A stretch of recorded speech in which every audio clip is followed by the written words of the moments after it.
24시간 주님과 함께 오늘은 22번째로 이 주함을 시작하도록 하겠습니다.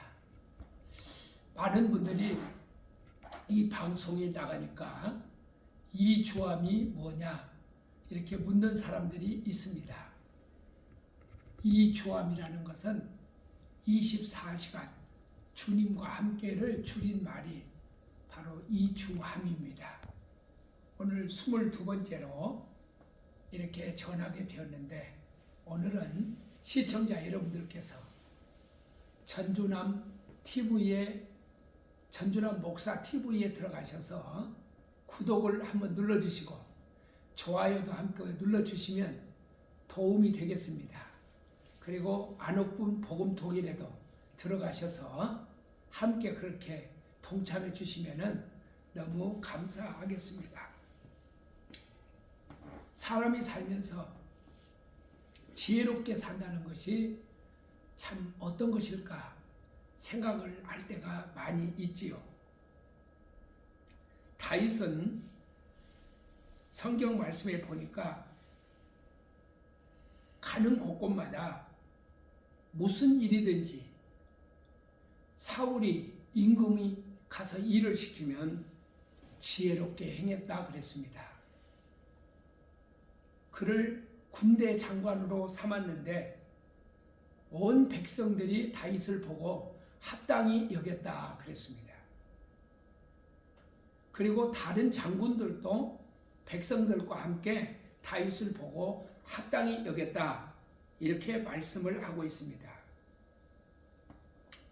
사람들이 자리를 차지한다고 하는 것, 얼마나 이거 귀한 것입니까?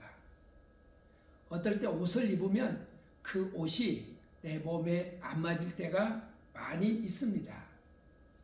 어떤 때에는 내 자리가 아닌데 그 자리에 앉아 있을 때 가시방석 같은 그런 생각이 들 때가 많이 있습니다. 현재 우리나라에 국방부 장관 안규백 씨라는 분이 있잖아요. 그분이 다른 것은 모르겠습니다만은 그 국방부 장관 자리에 그게 앉아있을 자리가 아니지 않습니까? 국민들도 불안하고 그리고 본인도 아마 불안할 것입니다. 뭘 알아야 면장을 하지요. 그런데 다윗은 어떤 사람이었느냐? 다윗이 지혜롭게 일을 행하니까 군대 장관을 시켜놓으니 온 백성이 좋아했고 또 다른 장군들도 다윗을 좋아했다 이렇게 말씀을 하고 있는 것입니다. 다윗은 늘 자리를 차지할 때 투쟁으로 자리를 차지한 것이 아니었습니다. 그는 자리를 차지할 때에 지혜롭게 행했다 그랬습니다. 지혜롭게 행했다는 이 말을 원문에서 보니까 무슨 뜻이냐? 이 말은 성공적으로 모든 일을 했다 하는 말입니다. 그래서 다윗은 무엇을 하면은 항상 성공했습니다. 임금도 좋아했고 백성들도 좋아했고 군대 장관들도 다윗을 좋아하였던 것입니다. 그래서 사울 임금은 그 다윗을 자기를 떠나가게 하고 천부장을 삼았을 때 그가 백성 앞에서 출입하며 그 모든 일을 지혜롭게 했다 그랬습니다. 장군으로서 그가 천부장의 일을 할 때에 모든 일을 지혜롭게 했다 이렇게 말씀하고 있습니다. 자, 어떻게 하는 것이 지혜롭게 사는 것일까요? 어떻게 하는 것이 성공적인 삶을 사는 것일까요? 어떤 사람들은 똑똑한 사람이 세상에는 많습니다. 그런데 여러분, 지혜가 있는 사람이 있습니다.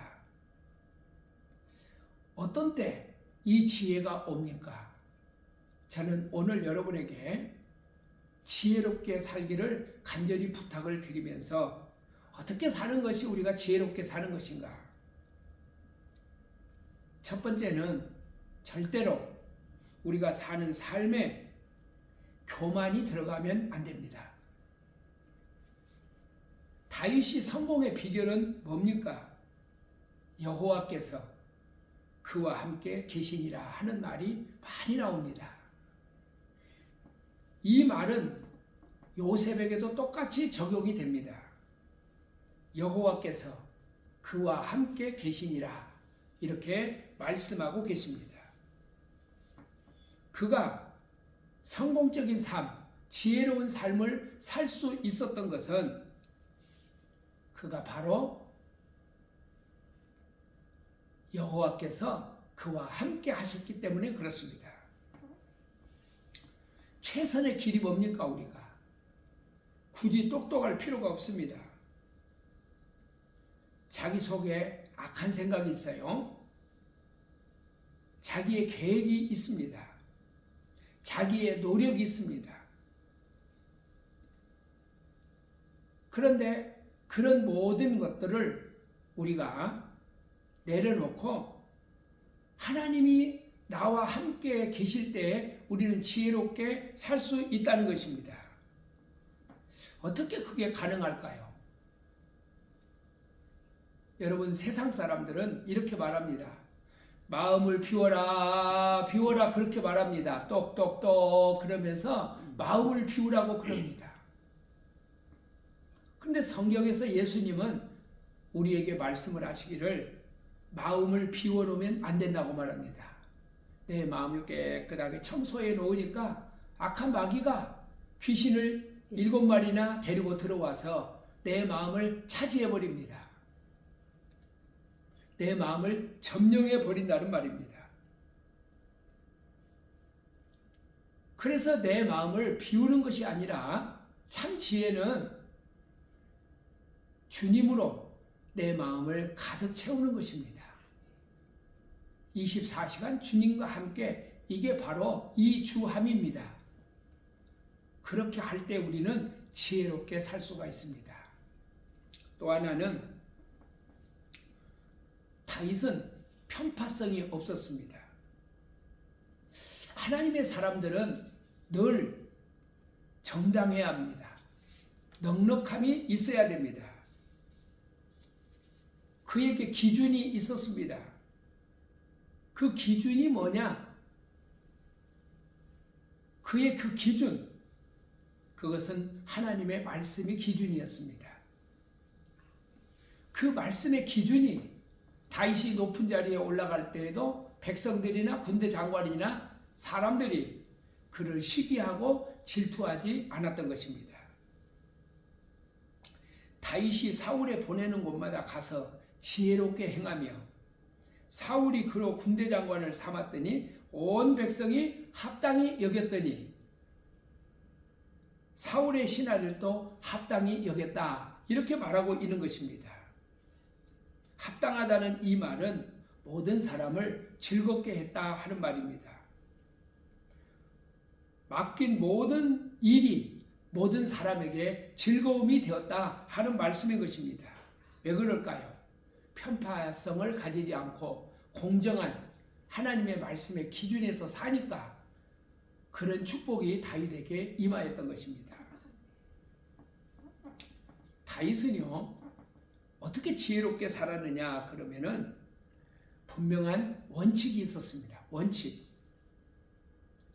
타협을 삶의 수단으로 삼는 사람들이 많이 있지요.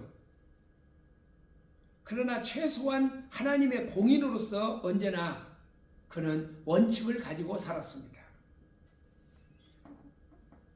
사무엘상 18장 13절에 보니까 그러므로 사울이 그로 자기를 떠나게 하고 천부장을 삼으며 그가 백성 앞에서 출입하며 그 모든 일을 지혜롭게 행하니라.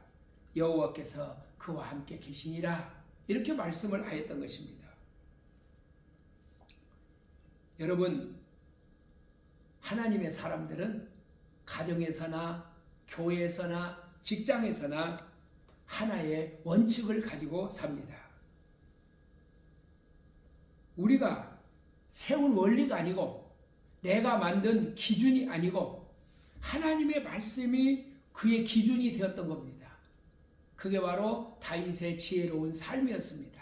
요셉이 그러했습니다. 어떤 사람은 이렇게 말합니다. 내가 지금 군대에 있으니까 그러지 내가 사회만 나가봐라. 굉장한 무엇을 할 것처럼 큰 소리를 칩니다. 그런데 군대에 가서 자기의 일을 잘 못하는 사람은 사회에 나와도 똑같습니다. 왜냐하면 그의 삶의 원리가 그에게는 없기 때문에 그런 것입니다. 하나님의 사람들은, 지혜롭게 사는 사람들은 환경이나 또 혹시는 어떤 것에 의해서 변하는 것이 아니라 원칙에 충실합니다. 그 원칙이 뭐냐? 하나님의 말씀입니다. 나는 여러분들이 하나님 앞에서 세상에서 살 때에나 지혜로운 삶을 살아가지고 꼭 성공한 사람들이 되기를 중심으로 바랍니다. 24시간 주님과 함께 전준환 목사였습니다.